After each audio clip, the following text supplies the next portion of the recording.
Lidl работилница представя играчки за пораснали момчета. Елате от четвъртък в Lidl и вземете купър с инструменти. Комплект от 216 части за 159 лева.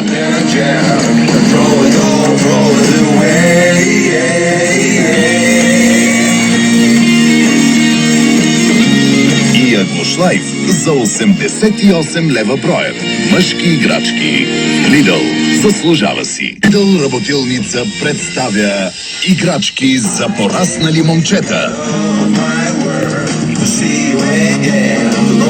Елате от понеделник в Lidl и вземете соларен LED прожектор за 19,99.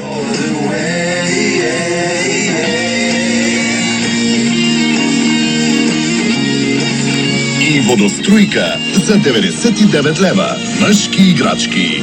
Lidl заслужава си. Lidl работилница представя играчки за пораснали момчета. Вземете от понеделник пневматичен гайковер за 59 лева, пневматичен ексцентър шлайф за 39 лева и пневматичен пулверизатор за 19,99. Мъжки играчки. Lidl заслужава си.